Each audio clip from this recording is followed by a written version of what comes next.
Welcome back to another episode of Timebreaker Podcast. I'm your host, Daniel. And I'm Anthony. And today we are talking about Dune. Specifically, Dune Part 1. Denis Villeneuve's newest space masterpiece, the adaptation of Frank Herbert's 1965 novel. And we're going to be diving right in. We're going to be keeping it brief right up front, and then we'll get into spoilers later. But just a disclaimer right off the bat, I have read the book, so I'm not like a super Dune guru to say, but I have read the book, and so I kind of know everything that's going on. I can compare how it adapts to the movie, whereas Anthony has not read the book, so keep that in mind. But so what did you think as a non-book reader coming out after this movie? So at first, I wasn't quite sure what to feel about it. There were definitely like some confusion. I'm not sure if it was just like the theater I was in. I just had like a really bad set of like it was just not coming through the speakers correctly, because people complain about Tenet and not being able to hear, but like this movie, I was having issues hearing some of the key dialogue scenes, and I think I just wasn't wrapping my head around what was going on. It took me like a day afterwards where I really got to sit back and think about the movie, and I'm like, okay, X, Y, and Z happened, and this led to this, and putting all the pieces together. And then after that, I felt much better about it. But walking out, I was pretty like confused. I mean, so I've seen this movie twice now. That first time after I saw it first in IMAX, and then I saw it in the regular theater. So I came out first of IMAX. Coming out of the IMAX, I felt like I was just floored by the experience, but because of what the visuals and the sound and Hans Zimmer's score, and just being in that IMAX with the huge screen and the amazing sound system. Like, I was there. I was in Arrakis. I went through what these characters were going through. Even though I knew everything that was more or less going to happen in the book, when they were on edge, I was on edge. When there was tension, I was all tensed up. So I was like really in that experience, and I hadn't really felt like that since we saw Dunkirk. Like, I felt like I was right there with them in Dunkirk, and so I felt the same way with Dune. However, like, story-wise and just like my overall enjoyment of it, I was like kind of perplexed. Like, I didn't really know how to feel about the movie. Like, I was like, this is a like a well-made movie. It's like a masterfully made movie. Everything, like on paper is like really great, but just there was something like I feel like this is missing that was for me to like really be like, OMG, this is like the best movie ever. Second time around I saw it, I think it kind of warmed up to me a little bit after I like had the experience. I could kind of just take the movie in at face value, and I think I enjoyed it more the second time, personally. Yeah, I imagine knowing the story beats, like, and the way the film decides to walk through them, probably helps with just pacing and stuff, because I felt like it was actually very minimal, but there were certain instances where pacing felt a little bit off, not so bad that like it ruined the movie, but like some of the pacing was a little bit weird.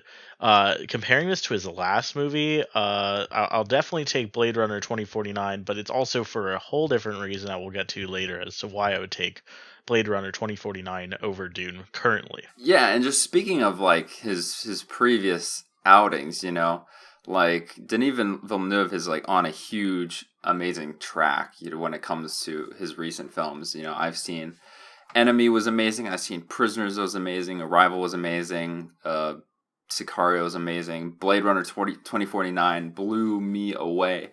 And I think he's just continuing to hone his craft, even here with Dune. Just like, enjoyment aside, just like the quality of the production of these movies that he is working on is just on another level. Yeah, and I think why this movie sticks out differently than Blade Runner compared to like Arrivals to Blade Runner is just the fact that this is an adaptation, as Blade Runner 2049 and Arrival were original pieces, and so I feel like he got to put his signature tone and stuff into those movies, where this one, obviously this is an adaptation. Yes, he puts his signature to it with the way it's, shot, but story beat wise, for the most part, and you can correct me if I'm wrong, but it's going to be sticking mostly to the book. Yes, I've seen lots of interviews of him speaking of like how he's really holding himself, and like the book was like their Bible on set, just to be as faithful of an adaptation to the source material as they could be. And as somebody who did read the book, and this is the general consensus I'm getting among audiences that have also read the book, that it is a very faithful adaptation. So, of course, you're not going to get everything, and you have to cut some stuff here or there. And I mean, this movie is already like 2 hours and 35 minutes, and it's like half the book. So I mean, they're already squeezing as much in, and just putting everything in. It would made it even longer without progressing that much more into the film, or into the narrative, I should say. Yeah, but going to the actual film aspect of it, the IMAX didn't wow me. And it's not to say the IMAX was bad, but it works without IMAX, if that makes sense. There's definitely scale to it, but I never felt that there was anything that if I'd seen it in a regular theater, I would be disappointed. And this is the same thing I felt about Blade Runner, is that while there is an IMAX version to Blade Runner that I have not seen, and I actually missed out on because I didn't know about it, I feel like it's shot so perfectly that you don't really need the IMAX. And you can correct me if I'm wrong there. No, I mean, I definitely feel like, yes, the way this is shot, like, and it's masterfully done. Like, Blade Runner was done by Roger Deakins. This one's shot by Greg Fraser, who's also done amazing stuff. He also shot Rogue One, so just that sense of scale is totally present here. And he also shot the Batman, so it'll be interesting to see how that ends up turning out. And he's shot some Mandalorian episodes. He's a great cinematographer, and this movie looks absolutely beautiful. And so I think, yeah, it's already made for like a regular screen, but to me, more or less what the IMAX was, it helped me just for the sizes of the screen to help with the immersion was cool, and also just like the quality of shot, like it's the highest definition that any camera can give you. So like some of those shots were just absolutely beautiful. I remember one, I think it's like the disposition, but it's when Crap's going down, and then he cuts to a dream sequence, and just I don't know, the colors and the lighting in the dream sequence, it was just so beautiful to see. Try not to get into spoilers, but yeah, like you said, no knocking against the IMAX, or just that the IMAX was bad. It's just, I think the regular version of this film is just shot to perfection on its own. I also almost got like Transformers, the Last Night feeling with the IMAX of this movie. It jumped in and out of IMAX so frequently. Like, this is even like Nolan bad, because Nolan will do it. Yes, he has those wide shots, but like this was actually doing the whole like in between shots. I noticed a few times he would straight up switch back to his standard ratio, and I'm like, did you just like forget to pick the IMAX camera up when you went to shoot this? Like, I don't know. There are certain instances where I'm like, why did you choose to do this like this? Yeah, I think the reason why you get that sometimes is because I think on films where you shoot so much IMAX, you end up getting that because you would just have so many intercuts of the IMAX footage. But I did think the creative choices to use the IMAX were, while it is on a lot of exteriors, and it was also on a lot of interiors that I was not expecting, but also to the creative choice to do every dream sequence as IMAX, I thought was interesting as well. From like, I definitely liked the dream point. sequences. They were definitely the sequences that were the most like stylized, and the IMAX ratio definitely helped them just give a sense of scale and just absolute immersion. And again, I believe I would have had a different like feel of this movie, but I was kind of like positioned off center in my IMAX theater, and on top of that, I could barely hear some of the dialogue in certain scenes. So for me, I definitely just need another viewing of this movie before I can really like give it a solid yay or nay. Moral of the story: Anthony was in a crappy theater. I know, and it's an IMAX theater. Like, it's pretty frustrating. He was out of town. He didn't see it at our home IMAX theater. I did. That's why my experience was amazing. Anyways, yeah. So yeah, overall, like basic thoughts before we dive in. I enjoyed the movie. I think it's good. It's not. I mean, well, I'd say it's great. I wouldn't say it's like perfect. There we go. It's not my favorite Denis Villeneuve movie. I still think Blade Runner 2049 is that for me, and also kind of like from a intense performance standpoint, I really like Prisoners a lot to this day. But it's definitely up there. It's definitely a good movie, and I think y'all should go watch it. Yeah, I would agree. If you haven't seen it, you should definitely go and see it. I would definitely take Blade Runner over the movie. And again, maybe my opinion will change if once I do get a second viewing of this movie. But some certain things I really liked. The costumes were outstanding. Like I was actually fairly impressed with like some of the outfits that were chosen for them. Like not even like the armor, but just like normal outfits. I'm like, wow, they're just getting real stylish to walk Yeah. across the field.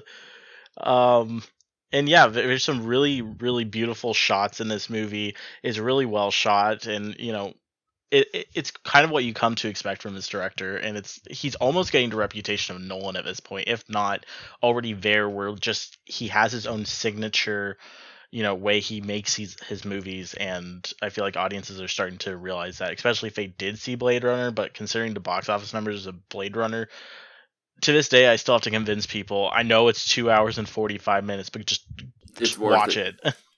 Even if you have it muted and you're just looking at it, it's worth it. Yeah, get some nice eye candy in there. Yeah.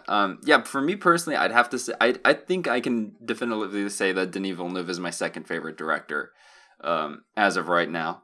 And going on just like a recency bias, just comparing Nolan, who's my favorite director, their last two films, I think I got to give the edge to Denis here, because I think while Dunkirk's great, I didn't have Tenet's not my favorite Nolan film versus Blade Runner 2049 and Dune. I think I got to give the edge to Denis on their last two films, personally. Yeah, definitely comparing it on their last two films, it would definitely have to go to him, only because I really like Dunkirk. Oh, me too. And the IMAX on Dunkirk was just absolutely insane. That experience was just amazing. Tenet, while I really enjoyed Tenet, I probably enjoyed Tenet more than most people. It still is so complicated, and on top of that, it's just, I don't know, there's something that's missing in that film, and I'm not sure if it's the pacing of it that's just kind of wonky, but it's one of those films that, like, it's so confusing its first half, and you flip a switch, and now the second half makes sense, but you just had to sit there for the first half. And I remember the first time I saw it in IMAX, I was just kind of like, what am I watching? Yeah, and then, to extend that comparison even further, if we're going to look at the recent three movies eventually, then we're going to have the Oppenheimer film versus hopefully Dune Part 2. And I don't want to, be too soon to say, but I have a feeling I'm going to like Dune Part 2 better than Oppenheimer. Just saying. All right, we might like Dune Part 2 more, but remember, we used to have a really cynical look at Dunkirk. We're like, we'll see. And then when it was like, it's only an hour and 40 minutes and it's rated PG-13, we're like, a war epic that's under 2 hours and rated PG-13? Oh, this is going to be good at best. And then we're like, all right, impressed. Yep. Don't underestimate Nolan. Last time I did that, no, never again. Moving into the box office numbers, though, from this weekend for Dune, we're looking at $41 million domestically, which outpaces all of his previous movies domestically. I believe this weekend it's sitting at $220 million worldwide, and I believe it was made on a $165 million budget. So, I'm really hoping plus a lot more with marketing. I'm really hoping that either this movie gets some serious legs, which, it hasn't this week and partial next week to kind of, get some legs in there, but also hoping that overseas can make up for the fact that this movie might have a hard time cracking over 100 or 125 here in the US and Canada. Yeah, especially because also, we got the HBO Max release, which if you can go see it in the theater, I highly recommend you see it in the theater. It's definitely made for that experience. But if you really have to see it on HBO, make sure you rate it. I think that's how that works, and they take those ratings very seriously. Hopefully, if everybody gives it 5 stars and it makes some good money at the box office, fingers crossed we'll get a Dune Part 2, because that hasn't been announced yet, which we will talk about later because I do have some problems with that. But overall, do you think this is good for Dune? I know we didn't expect it to be let me say it like this: like Dune is not Dune is high level sci-fi. It's not like Star Wars, right? It's never gonna pull those numbers. So is Right. this good for it or is it bad for it? For COVID times, I feel like the numbers are good, but if you think about its original release date, it got it had the most masterful release date it could have had. And sadly, it just got screwed out of it. It had that December 18th, and I've told you before, that December 18th release date is the most special date on the calendar. Like, circle it, highlight it, bold it, because you get your first Friday on December 18th, and you get to have its first weekend, and immediately you get into the Christmas season because all kids are out of school by that Monday. And so then you get the full week leading up to Christmas of pretty much extended plays. So you get the multiplier there in the legs, and then you get Christmas Day as your second Friday. So your second weekend is a holiday weekend. And then you have New Year's going through the next week. And if this movie had opened in December and went at 40 million, you probably would have been looking at, I don't know, 150 to 250 million dollars in the US, because that's just how crazy the legs are during December through like February area. Had the pandemic not happened. Yeah, had the pandemic not happened. But now sitting here with 40 million, I mean, don't get me wrong, it's a really good number, and it's, as far as I've been hearing, it's the best number Warner Brothers has had all year. And yeah, for the HBO Max releases as well. That's what I've been hearing. And currently, what we've been seeing a trend of is if it performs well in the theaters, it's performing well on HBO Max. So my guess is that it performed well in the theaters, it performed well on HBO Max. Warner already has an intention to make a sequel. I mean, the Warner Media head already said that, have you seen the movie? It's titled Part 1, and like they don't want to say that they're going to greenlight it, but like they're pretty much giving all hints that they're just going to go ahead and make a sequel. And I was reading another article the other day that's like, what's the big deal if they don't make it, or sorry, if they do make a part 2, what's the big concern here? If it comes out 3 years from now or something and doesn't make any money, whatever, it's part 2, it's the final section, the book will be over, and they can just move on from there. So really, for Warner Brothers, there's no risk in making a sequel. Yeah, I think the pressure that a sequel has, because I'm sure, I don't know if there's rumors or if it's a confirmation that there's a Dune, the Sisterhood series coming out. But I think the pressure that the sequel would have financially is whether or not how good it is and how well it does financially if you want to continue on with the book series in film adaptation form. So I think that's where you would look to that. But then that is a whole other question where, does Denis want to keep making these movies, or did they get a different filmmaker? And then if you get a different filmmaker, will it have the same quality as the other two? So that's a whole nother thing, but all directions are pointing towards hopefully getting a part 2, which is all I'm really looking forward to. To be honest, I would hope that after he does part 2, because I can't see him not doing part 2, but I don't know. No, he would 100% be after part 2, I would not want to see him do another one, because he has such great talent, and I'd love to see him go and bring his talents elsewhere and bring maybe another original script and give us something amazing. It's not to say that this isn't, but it's just, I don't feel like he just needs to stay in the Dune universe, because I feel like James Cameron got into this problem, and we haven't seen a James Cameron movie in 10 years because he's just been working on an Avatar sequel. I mean, you didn't get a James Cameron movie already when he made first Avatar. That's true. That's just what he does. That's the James Cameron way. But yeah, I mean, I do feel like it would be hindering, his creative abilities, and these movies already take a long time to make, and it's already years on his life to make 2 of them. If to come back and do 3, 4, whatever, it's just a lot. And there's a lot of great filmmakers out there that you could pull for potential sequels.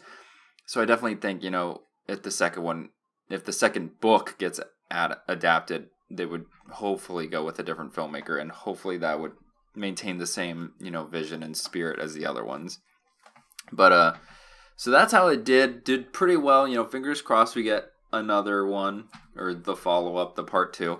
But let's dive right into some spoilers. So, this movie's been out for a full weekend now. Hopefully you guys have seen it either at the theaters, or if not, HBO Max. We're going to be diving into spoilers right now and going deep with our thoughts and opinions on the film. So basically, for y'all who don't really get it, Dune is a story about Paul Atreides of House Atreides and a planet named Dune, or Arrakis. And so Paul's family gets ordered by the Emperor to go take and protect Dune and start mining the spice, which is the most coveted resource in the galaxy that grants a long life, space travel, lots of health benefits, and is just a very rare commodity that is also what got a different house, the previous owners of Dune, House Harkonnen, super rich, and they're kind of the antagonist force. And so it is basically a ploy between all these houses fighting over Dune and how they're taking down Paul's family one by one, and his journey as an outcast going into the native lands of Dune, into the desert, and joining up with the Fremen, which are the natives, and his path to ascendancy. That's the 30-second rundown. Hopefully I did that okay. Yeah, so diving like into things that for me were confusing. So yes, let me clear out everything. We're doing like a little therapy session here. I'm clearing out all of these problems. So they're all under the same emperor, correct? Yes, who never is in the film. Wait, so Bald Dude was not the emperor? No, he is not the emperor. He is the Baron Vladimir Harkonnen, who is the leader of House Harkonnen. I see. Because the whole time, and I think it's just, for me, it was just misconceptions of what things were. Because I'm like, wait, the Emperor is instructing them to go and attack the people that he told to go there. And, like, I was just getting super confused on, like, this is like betrayal from within. Yes, it's basically, and my parents were totally confused. They thought the Baron was the Emperor as well. So it's basically the Emperor is sensing that House Atreides, Paul's family, is getting too powerful within their own space. So he is sending them to Dune to be vulnerable and to die as they get ambushed by both the Emperor and House Harkonnen. See, and I don't feel like they set up this relationship. Like, they kind of send them there, like, 10 minutes into the movie without like the that second scene or something. Yeah, without that. I don't feel like it had instilled the reason as to why that decision was made. And yes, it becomes clear like a lot later, but up until that point, I mean, I guess if I'd really, paid attention, they are getting sent somewhere that is financially going under and that they are practically screwed if they can't get the spice. And so, but again, these things weren't clicking when I was watching it, so I'm just like, okay, so they got sent to a new planet and yeah, finances are bad, and some guy is setting up an army to come and attack them, and like this vendetta wasn't really like clicking in my mind. Yeah, it's definitely a lot of like moving parts. That sometimes everybody gets named. Like they name like 3 of the planets, but they don't name Dune. I think obviously because you know what Dune is, but I think the whole Emperor thing and him not being really well depicted and whose side he's on really can kind of confuse, the whole overarching narrative, I feel. Which again, I think is why I can't sit here and say it's an absolutely great film. I think it's really good and I think it's beautifully shot, but I'm so confused on the plot of this movie that's like, I cannot just give it like a really good thumbs up and tell you, yeah, like this is an amazing movie. It's like, I don't know, dude. I was confused, man.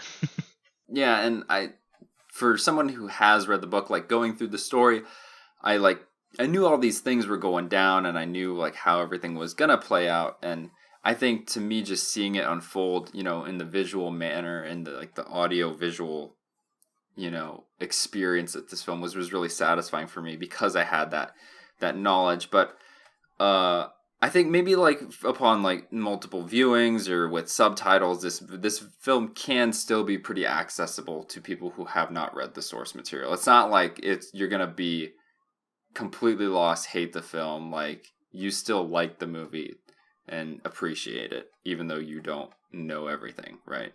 Right, and the only people I'd say might have a hard time with this movie is people who really are not invested to actually like give this movie your 2.5 hours. Like, if you put this on in the background, oh yeah, you're lost. This movie would make no sense. Like, absolutely no sense. You go, what is that coming out of the sand? Yeah, definitely. It requires your attention, and it is that kind of classic Denis Villeneuve like slow burn that, but I kind of enjoy that. It's higher sci-fi, and I can, I know what I'm getting myself into with the story and with the director, so it's not a huge problem for me. Oh yeah, the slow burn. I love that in this movie. I mean, everything's kind of burning along, and yes, it's like it's giving you all these pieces. I just wasn't connecting those pieces, and so for me, it was a very weird experience. I'm like sitting there, and like I'm realizing we're like halfway through, and I'm like, huh, I'm not really 100% sure exactly what's going on right now.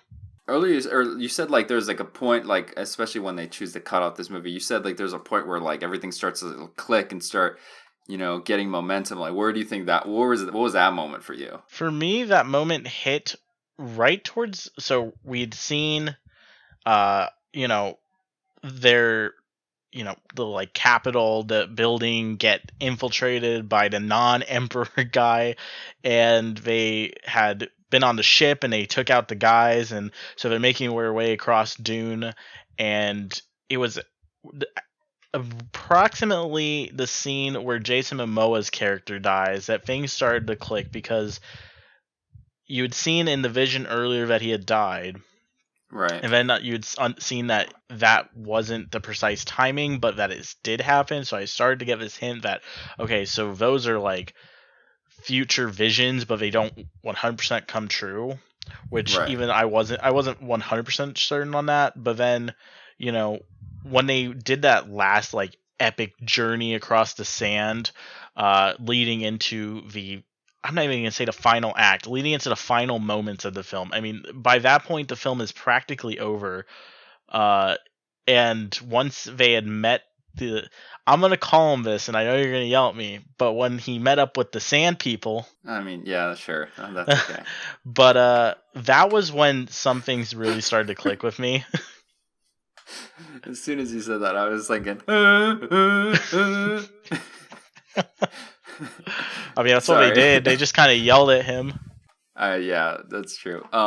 Okay, so it started to click there. Okay, interesting. Yeah. It was kind of weird though. So the way that action sequence, if you even want to call it that, the way that scene is shot is really, really weird. Like, it's kind of moving the camera around, and it kind of felt like the Rebels Darth Maul kill scene, where it has all this build up and then it's just over. Yeah. Like, he just smacked him and he was down. I'm like, yo. Yeah, I think he stabs him in the side. I think that's how he kills him. Like he runs past him and stabs him in the side. The way like the kill is shot is kind of wonky, but I had like the first thought that came to mind when I saw that was PG-13. I don't know. Yeah, maybe. I don't know. I don't feel like there's enough in this movie where we couldn't have gotten away with it. I don't know. There was something lackluster in it. I feel like there was so much like suspense, because like he had his vision, he was gonna die here, and then like and they're doing the little flashbacks as that scene's unfolding, and then to just have him just kind of like, yeah, he kind of has to dodge the first one. He kind of gets his butt handed to him for a second, but then like immediately following that, like he just like kills him. I'm like, yeah. And and that was where I'm like, okay, this movie's like, it's getting started as it ends. Yeah, the story is really ramping up for part 2. Like, it was such an awkward place to stop it. I understand that you had to stop it somewhere, but like I think when you see part 2, or when you see the overarching narrative, the where they chose to stop it makes a lot of sense. Right, but for now it's like, but yeah, right now it's really so abrupt. Many questions. Yeah. Whereas, so this is a part 1. I feel like, and we've had previous part 1 films before. The best example, and come at me, but I will tell you that this is the best example of a part 1 film ever, is Fellowship of the Ring. And I still feel. Excuse me? What was a better part 1 film? You think? What do you think? Nah, dude, I'm not counting that as a part 1. I'm counting it as a part 1. Okay, so the reason I'm not going to count it as a part 1 is that J.R.R. Tolkien actually wrote it as a separate book. I understand that it's a trilogy, but it is written as one narrative, and so the Okay. movie ends when that narrative ends. All right. So I understand because it's more of, for the Lord of the Rings trilogy, it's more of a concurrent event taking place over 3 films rather than it is one because event split into 2 so films. pretty much what these parts are when they do these part films is that it's one story broken up into, like, they had an idea for one arc. I see what you're saying. Yeah. All right. So next best example, Hunger Games Mockingjay Part. No. Get out. We're canceling our podcast. That's it. I had to. But yeah, like previous films, I feel like they find a way to create a through line that you can kind of find like a small, like a minor arc and cut it off at the end of the first film. I think Harry Potter and the Deathly Hallows was one of the best examples of a 2-part getting it just right. Because, again, if you actually read the book of Deathly Hallows, where they cut it also makes sense, but as like the story is, I feel like you hit that action beat. You know, you hit the peak of conflict, really. Right. About 10 minutes before this point, and then so things are escalating, and then you see that Dobby gets stabbed, and like it kind of pulls the movie into a slow down section, and you've hit this really big arc and you're moving forward, but also you killed a major character. It's a character you've seen before. You've been having this experience with all these films. And so I felt like it really works as the end of a part 1 because pretty much it's this drive that we got to go and finish this because this character just died. Where Dune kind of also takes the same approach. It kills a character, but the problem is that there's no emotional attachment to that character. So it's pretty much him just killing some dude. And then they start walking into the sunset. That guy. Okay. So would you have preferred it to end like right after Jason Momoa dies and they like make their escape into the desert? If it was shot correctly, yes, absolutely. I feel like that would have been a better place to stop it. But here's the thing with this movie is that the marketing wouldn't have worked because Zendaya would not have been in this movie at all if you had cut aside it there. From Visions. Yeah. Which, I mean, she's already in more Visions than she's actually in the film, but like she literally wouldn't have been in the film. And actually, if you'd cut it there, I feel like the runtime would have only been like 2 hours exactly. I feel like that's too early in the narrative for you to do it, and story-wise, it just not enough has happened yet. Yeah, and again, either a couple years from now, I'm going to be sitting there going, they were close to where they should have cut it, or I'm going to literally go, okay, that was the only place you could have cut it. Because either I'm going to see the beginning of part 2 and go, nope, that should have been at the end of part 1. Right. I don't know if you'll be like that should be at the end. I think you might, if anything, you'll be like that should be like midway through part 2. But that's a lot. So I want to go back to more like specific character wise. So this was my first Timothée Chalamet film I've seen aside from Interstellar, but he's like in 2 scenes in Interstellar. Wait, what? He's the son. He's the young son. No way. Yeah. All right. So now, but I don't count that as a Timothée Chalamet film. So I better go back and watch it and see him in a trench coat, man. Oh my gosh. But I thought he knocked it out of the park. You know, he's a great actor, and the stuff you have to bring to the role of Paul is pretty intense, and I think he did it. He did a good job, you know, being the main through line of this film. I think he carries this movie. Yeah, I thought he did a really good job, and his chemistry with all the other characters works really well. I thought him and Jason Momoa, like, their chemistry was great. Yeah, I felt the brotherhood there for sure. And you definitely get that like father figure in Poe. In Oscar Isaac. Oscar Isaac. Yeah. I mean, in all of them, you can see like how he's had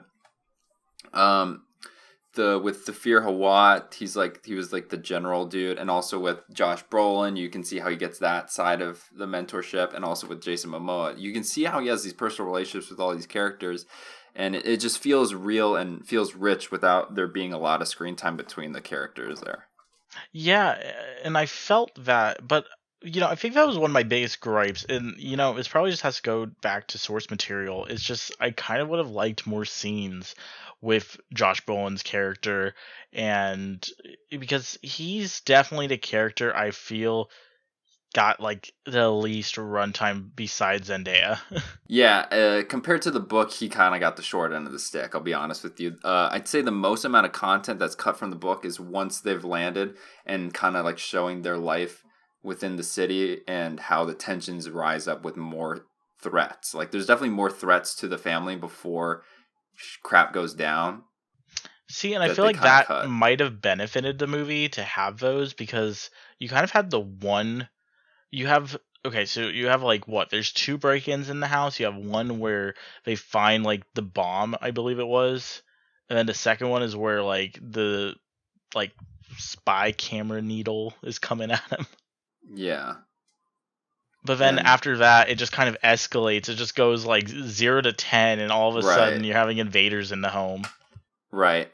So I definitely think that's missing, but again, I feel like, I mean, you still get it, the message across in the film, and that would have just ate at the runtime, made the runtime so much longer, and it creates in the book, upon doing that, it makes so many more subplots that I feel like really would have weighed this movie down. You think it would have been over 3 hours? Yeah, easily. Or they just would have cut it way too soon narratively. So then we would have had probably Jason Momoa's character dies, and we be cutting and saying, "All right, come back in 4 years." We get an ornithopter fly away, and it's like end of part 1. Yeah. Yeah, so I think that I feel like it would have worked like that. Now that I'm like revisualizing it, them getting shot at and like flying away would have absolutely been like the perfect. But then you would have had to have this like grand sequence at the beginning of part 2. I feel like that's how part 2s work really well. If you look at Deathly Hallows Part 2, you start with Gringotts Bank. If you look at Endgame, you have them going after Thanos. Like, part 2s work really well when you have that conflict right at the beginning. Yeah, but I feel like it's not a huge crazy action sequence. It's more just them getting into the storm, and then it's like a slow burn of them in the desert. So. Right, and that was what I was saying. He would have had to like be creative and add like this epic sequence, and that just does not exist in the book. Seems like he wants to do a very, very faithful adaptation. Right, which I give him credit for. And then going back to, the parent relationships, I think the relationship dynamic in this film is amazing, because in most films, when you think about it, with parents and children, the relationship with them is found out of conflict. But in this film and in this story, it's out of love, and you can just see the devotion that Oscar Isaac and Rebecca Ferguson's character have for Paul. And to me, aside from Paul, Rebecca Ferguson was the standout. She was amazing in this film, and the stuff that she has to bring to the table is just insane. Yeah, and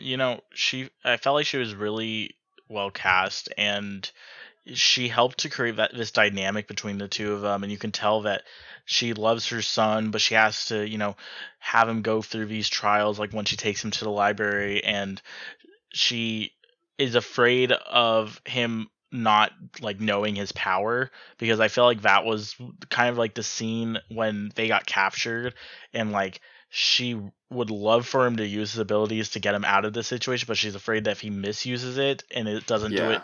And they kind of give an example of this, is like he tries to do the voice that gets into their head, but instead it fails and they just hit him.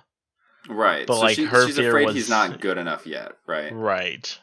And I feel like that was like, because there's no dialogue in that scene, so you have to see it through like her facial expressions, and like you can definitely tell it's just this fear. Right. Or even like when he goes to do the test in the library, she's going in there. She's thinking she just sent him to his death sentence, because she doesn't know if he's going to be ready for it. And then like it's when she first comes, when the Reverend Mother's like, Jessica, you may return, and then she comes in. She first comes into the room and she sees him there, and she's like, oh, like it's just all in her face. She's like, oh my god, he's still alive. I can't believe it. Yeah, but I really liked Oscar Isaac's his monologue out in the field. Oh yeah, granted, it was already really spoiled in the trailer, right? Like, but it's still a beautiful moment. Yeah, it's it's the what if I'm not dad? And he's like, if your answer is no, then you'll still be the only thing I ever needed you to be, my son. That's a perfect line. And I kind of like the fact because they show him pretty much wanting to say no in the beginning of the film, but then later on he picks up the ring and he puts it on, and I'm guessing that I mean I took it as him saying yes that he'll lead because he is stepping up to do it, but maybe I misinterpreted that and he's just wearing the red ring. No, 100%. And I mean, it's just great writing because earlier, like in that specific scene, he's like, a great man doesn't want to lead; he's called to it, right? And Yeah. he didn't be like, okay, when I turn 30, I'm gonna take it over from dad. Like, no, dad dies, and now it's your turn. You gotta step up, and and he's got to do it. And I also, I love Oscar Isaac's character, and I love his performance in this film. And to me, it just goes to the writing and the source material, versus we had, like, he's such a small role in this film, and I feel like he was so much more powerful than 3 films of Poe Dameron, personally. And to me, the scene and the line that sold me on his character and just the quality of the man and just what encapsulates House Atreides versus House Harkonnen, as the good people versus the people that just want it for the money and the power, is when they're out there on the ornithopters, they're surveying the spice harvester, and then the grapple comes out and it fails, and then they're like, the worm's coming in, and they're like, they're all gonna die, and his immediate reaction is not to save the spice. It's not. He's like, how many people can we fit in the ornithopters? We're going in, we're getting them. And I immediately knew that he cared more about his people versus the spice or any of that, and that just goes to show you like what kind of dude he is. Yeah, for sure. And then even to go opposite of that, we had Stellan Skarsgård as the Baron, and that dude's he's in like 4 scenes maybe, but he just brings a presence, right? Is this this is a big fat Dave guy? Bautista? Oh no, okay. this is Big Boy. You have to remind me who Big Boy was. The bad guy. The big fat guy, he got poisoned. He was the poison, he's... Oh, you're talking about the guy that I thought was the Emperor? Yes, that guy. Oh, yeah. That guy's like a joke, dude. He's so, he's just so heavy and, like, gross. And I love the fact that Oscar Isaac's character pulls him in, like, close, and then just dispels, like, he literally just blows it in his face. And I was actually really disappointed he didn't die, because, like, he was really fun. He was really annoying. Yeah. I was like, I'm ready for him to die. He's the main bad guy, man. Can't go out in the first part, dude. Absolutely. You gotta Last Jedi this. Just wipe the villain, start from scratch, part 2. Yeah, okay. No, but I did think, like, he was menacing, brought a super, like, a presence, everybody in the room who's with him, just fears him, and, the prosthetic makeup that they use with them is so good, Yeah, and, like you were saying, like, that presence is felt, and everyone's kind of going along with it. And you could tell that he has, like, power because, he goes to get the men from the other planet, and you can tell that just by him requesting it that they're like, okay, we'll go. And yeah, like, and then, like, the amount of care they do to have him survive his wounds. Right. They put him in that, like, vat of black tar. Yeah, I don't know. It looked cool. I don't know what the hell that was, but yeah. So actually, that army that they get, that's the Emperor's army, to make it more clear. So that just goes to show you how in the plan the Emperor is with them to take out House Atreides. Yeah, I feel like I would have liked this movie more if it made it more clear that, like, House Atreides is being set up, because it took me quite a while to realize it. And I feel like if I just caught on to it, like, really early on, I would have understood. But again, with the confusion that, the guy was the Emperor, I think it just, like, it confused a lot of things for me. But... Right. Yeah, they don't... I feel like it's almost not, like, super explicitly said until, like, Duncan comes back and he's like, so the Emperor sent us here to die, right? Yeah, that was, like, the first thing I'm like, oh, I see. And just... the world they've created here, you talked about, like, the production design, how it's mainly built sets, with visual effects added on, kind of like the Nolan approach, or just the little gadgets they have, and just the technology, or even how the Doctor, just how they, like, feel around and can, do your diagnosis like that. It's such a cool world they've created here that's different from any other thing I've seen on screen before. Yeah, and you can just tell the amount of care and dedication that the director chose to put into this movie. Like, regardless of if you, I mean, personally, I feel like you could literally hate the movie, but you can understand that the director is absolutely just in love with the source material and is doing like, just everything he can to be respectful and to build up this grand epic world that he wants you to pretty much be able to breathe in and live in for these 2.5 hours. Exactly. And we talked about how this film is filled with great performances. Well, I don't know if they're great, don't get me wrong. I don't know if they're Oscar worthy, but what I do feel like is definitely Oscar worthy, and I will be mad if it does not get nominated, is for anything sound oriented. This film sounds amazing, especially like with the shields. Like, those things are super cool. And also the cinematography, of course, as we've talked about, and also the music. Hans Zimmer delivers again. Yeah, the interesting thing about this score is that like it doesn't. So if you listen to any other like Hans Zimmer score, it's not that they're like identical, but they're very familiar in sound. And this one is just like an absolute departure from his usual tone. And like I guess I said that out loud to people and they thought it was a like huge critique. I'm like, no. I'm absolutely for like getting absolutely creative because like yes, he still puts his signature like thuds in there, but like outside of that, it's like an absolutely original score, and you really aren't gonna find a score like this anywhere else because it's really unique to the film. Yes, it fits it beautifully, and part of the reason why he didn't work on Tenet with Nolan was, I mean, I've heard like Dunkirk was a huge took a huge toll on him, as a workload. And so I think they needed a healthy break, but also because Hans Zimmer was such a fan of the Dune novel at a young age, as well as Denis Villeneuve. So I feel like they have that childhood passion for these projects. So this was not only a passion project for him as a director, but for Hans Zimmer to do the score. And you totally feel how he puts his heart and soul into it. Delivering something unique that fits the film. They've created like new synthetic instruments to make it sound otherworldly because you wouldn't get those instruments because they're not on Earth. And with those chants that they put in, it's just so good. And I haven't stopped listening to it since I've seen the movie. I'm actually just not someone who like listens to scores. Like there's very specific. It's granted they're Hans Zimmer, but like very, very, very specific. Like I don't listen to the Interstellar one, but I listen to Inception or like The Dark Knight. Like it's really specific. Or the Assassin's Creed 3 intro. That's not by Hans Zimmer. No, but you said you don't listen to music like that. But I'm like, well, yeah, there are certain times where I will listen to instrumentals.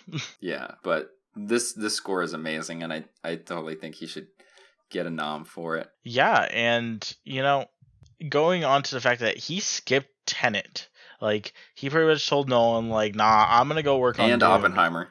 Granted, okay, I have a feeling Nolan didn't even ask him to come back. He probably didn't. He probably got a good thing going on with Ludwig. Yeah, I think he really liked, because he was talking about it in pre-release up to Tenet, that he was really, really impressed with the score for Tenet. Yeah. And so I think he's just like, Hans Zimmer's busy, I'm going to bring this new guy in, and he's doing pretty good for now, so just keep on this roll. And maybe I don't want to look too in between the lines here, but if Hans Zimmer isn't doing Oppenheimer because somebody else is, maybe he's got more time to do another film. I don't know, maybe Dune Part 2. Is that too much to ask? So going off into we've given our thoughts of the film. Let's go on to that beautiful ending and what that means for the future of this franchise, shall we? Well, quite frankly, it was. So if there wasn't the Part 1 title card in the opening, if this had just been called Dune and you got left with that, I honestly feel like I would have given this movie the flippin' finger. Because it's absolutely insulting as an ending. And if you don't know it's a Part 1, like, if that was the whole story beat, I feel like you'd just be like upset that you just wasted your time. I think them adding the Part 1 title card helps alleviate that, where you're like, okay, Yeah. It kind of just abruptly ends, but at least there's supposed to be a part 2 to this. Yeah, and I mean, they even throw in the little jab there at the end. I mean, it's in the trailer, but when Zendaya's like, "This is just the beginning," I'm like, "You're literally that's like the last line of the film." I'll be honest, I was Almost. like borderline cringy because I knew the film was wrapping up. Because Right. for some reason, when films want to wrap up, they gotta. Sometimes they want to do that Star Wars thing where they just start building up to that final beat, and that's what Zimmer started doing. He's just like, and he like started Yeah. building it up, and he just like clashed that beat right with the Yeah, credits. I'm like, it's a huge crescendo and then it just falls off, fade to black, and then it's roll credits. yeah, and I'm excited for seeing a part 2, but Oh, me for sure. What's killing my mood with this movie is the fact that this part 2 we're talking about is not greenlit, is not even in production. The script is just now getting started working on. I think he only started working on it like a few months ago. And again, it hasn't been shot in this movie, I believe it was greenlit, probably in 2017, 2018. So it took 2 to 3 years to get this to even be on the screen, and 4 years with COVID. And so it's like I'm trying to keep my expectations in bay on how long you will have to wait for a sequel for this. Yeah, it is quite unfortunate that it hasn't been greenlit. I will give you that, and it's just, I mean, I don't know what they're doing over at Warner Brothers about that, but the only saving grace I feel like is that we have the amazing source material, and they kind of already have an idea of where they're gonna go. And Denis has said in lots of interviews, this was really had to do the heavy lifting of laying the groundwork and setting up the chess pieces for this war among multiple houses for you to understand. And he said that in a second one we can have more fun, more action, be more cinematic, and I will tell you that the events that are to come are more like that. It's not as intrigue, it's more crap's going down because we have to find this crescendo and end the film off with everything. So hopefully that gets off the ground soon, and we can get to that because I will eat that up. But in terms of fatigue and interest, I get that most people are like that. I'm not. I hold on to stuff. I'm still holding on to Avatar too, so maybe I'm just an outlier in that aspect, but I'll see it whenever it comes out. Yeah, absolutely. And just going off of the whole, you know, the way this movie feels at the end of the day, it really feels like Harry Potter and the Deathly Hallows, because part 1 did a ton of heavy lifting. That way part 2 could literally just come in and be like, this is it. We're gonna pull all the strings out. We're gonna go like literally. We're gonna throw everything at you, and it's kind of what part 2 did for Harry Potter, and it's kind of what I'm hoping with Dune is that. While yes, I'm a little upset that it had just gotten going on a really good beat and then ended. Hopefully they can pick that like pretty much passing the baton on, and part 2 can just continue that stride. You get this just epic second half that's like just consistently just hits the correct beats and is just phenomenal. Yeah, I mean, I will raise you though that this film almost has a harder job than Deathly Hallows Part 1 because it has to do because Deathly Hallows had the benefit of having all the 6 other whatever Harry Potter movies before it to introduce you to the world, where Dune has to do literally everything and set up the second one in the first movie. So a little bit more heavy lifting. But yes, what is to come is definitely exciting. And you kind of get a little bit of the tease of what is to come in some of the visions that occurred during this movie. So take that as Wow, well. and now I gotta go and rewatch it for those visions. Yep. Which I don't know if they'll even make the final cut of the second one or they'll just reshoot everything. Who knows? Jason Momoa started calling for an extended cut, and the director was like, what you saw is the director's cut. He's like, that was what I went out to make, and that's what's in theaters right now. Yeah, I've heard that too. Like, is there any like extra stuff that they were saving for part 2? And he's been very adamant. Like, no, they had this outline. You know what? For I the first will not. part. I will not be shocked if something that he. I mean, it's just there's no way that there's not going to be one shot where he's going to go, Yeah, I shot it during part 1, but I'm going to use it here in part 2. Like, it's going to happen. I mean, yeah. It's the same production team, same everything. Obviously, something's going to make it over. No, but my point is that's different than shooting stuff right now that you're knowingly not going to put in until the next film. I'm curious if because I've heard with a lot of part 1s and part 2s, like, they sometimes choose a point in which to end it, like, early on in production, but then when they get to actually shooting it, they change their mind and they are like, either they pull it a little bit earlier or go a little bit farther back. So I'm curious if this was always the designated ending, or because if not, he might have already shot a few things for part 2. Because with Avengers Infinity War, they had originally planned to end the film with the snap occurring, not knowing what it did, Thanos disappearing, and that was just going to be the end of Infinity War. But instead they were like, no, and they added the scene with them getting dusted, or else you would have had Endgame start with them getting dusted. Yikes. I think I think from like a source material perspective, this is how they plan on it ending, and this is what they had in mind from the start. It was just an idea. Yeah, no, I feel that. But overall, solid film. I think it's excellently made, with the production design, the cinematography, the practical effects. They shot this out in Abu Dhabi desert. They shot this in Jordan. They shot Caledon in Norway, Budapest. They were all over the world with this, not in a huge green screen like some other movies. But the performances are amazing. Score is amazing. It sounds awesome. This is just a good and transportive experience for the theater. When I saw this is kind of like, and I left the theater. This is like how like I felt like, is this what kind of Avatar was like for people that went and saw it in the theater? Just getting transported to another world. Like that's how I felt. I was in Arrakis, with the sand and everything. It was just super transportive, and I highly recommend you go out and get that experience for yourself.